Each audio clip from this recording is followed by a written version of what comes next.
بڑی خبر سے آپ کو آگاہ کرتے چلیں، جس طریقے سے سوشل میڈیا کی کچھ خبریں زینت بنی ہوئی ہیں، جیسے کہ تیسری عظیم جنگ کے بارے میں بہت ساری افواہیں پھیلائی جا رہی ہیں۔ در حقیقت یہ ایک ایسا معاملہ ہے کہ جس کے بعد یہ کہا جا سکتا ہے کہ دنیا ویسے ہی ختم ہو جائے گی۔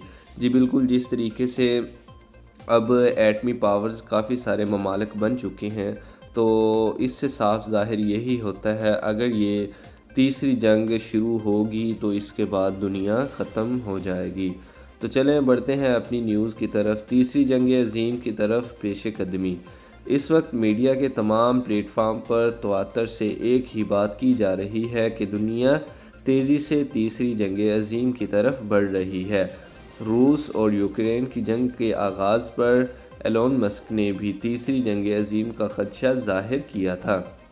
پھر روسی صدر پوٹن نے بھی اس تاثر کو تقویت دی اور کہا تیسری عالمی جنگ کی دو فریق ہوں گے، روس، چین، ایران، یمن، شمالی کوریا ایک طرف ہوں گے، جبکہ نیٹو، امریکہ، اسرائیل اور برطانیہ دوسری طرف۔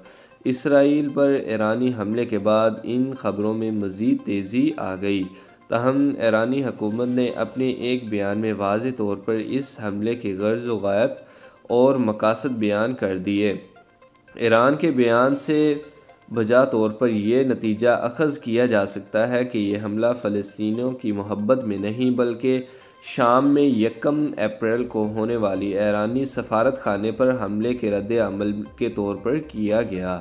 ایرانی انتظامیہ کے بقول انہوں نے اسرائیل میں 50% اہداف کو کامیابی سے نشانہ بنایا، جبکہ اسرائیل، امریکہ اور اقوام متحدہ کی جانب سے جاری کردہ اعداد و شمار کے مطابق اسرائیل میں ان میزائل حملوں سے کوئی نقصان نہیں ہوا اور تمام میزائل فضا میں ہی ناکارہ کر دیے گئے تھے۔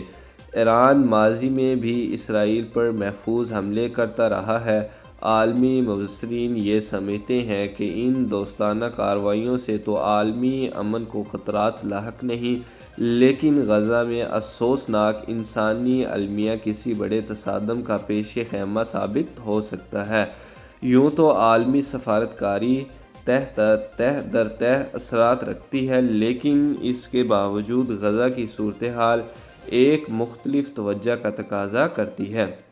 اسرائیل فوج نے غزہ کو درمیان میں سے کاٹ دیا ہے۔ اب شمالی اور جنوبی غزہ میں باہمی رابطہ ختم ہو چکا ہے اور پٹی کے سب سے بڑے شہر غزہ کا محاصرہ اسرائیل نے مکمل کیا ہوا ہے۔ شمالی غزہ کا مجموعی 10 لاکھ آبادی میں سے 6 لاکھ سے زائد افراد مختلف ہسپتالوں، اسکولوں، مساجد اور اقوام متحدہ کے شیلٹر ہومز میں پناہ لیے ہوئے ہیں۔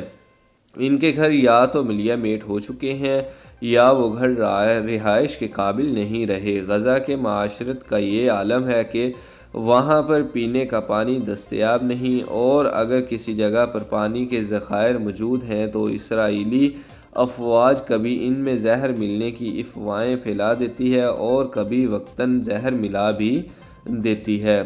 غزہ کے شہری ہر قسم کے غذا سے محروم ہیں۔ صاف پانی ان کے مقدر میں نہیں، صاف ہوا اسرائیلی بمبار طیاروں نے اپنے بموں سے آلودہ کر دی ہے۔ ایران کے اسرائیل پر مبینہ حملے کے بعد اسرائیلی درخواست پر طلب کیے جانے والا سلامتی کونسل کا کابینہ کا نتیجہ اجلاس معمول کارروائی کے بعد ملتوی ہو گیا۔ ایران نے اپنے میزائل داغنے کے بعد یہ بیان جاری کیا کہ اب اس معاملے کو ختم سمجھا جائے۔ دراصل یہ پیغام امریکہ اور اس کے تمام اتحادیوں کے لیے تھا کہ ہماری کارروائی کا مقصد فلسطینیوں کی حمایت سے زیادہ دمشق میں موجود ایرانی سفارت خانے پر حملے کا محفوظ بدلہ لینا تھا۔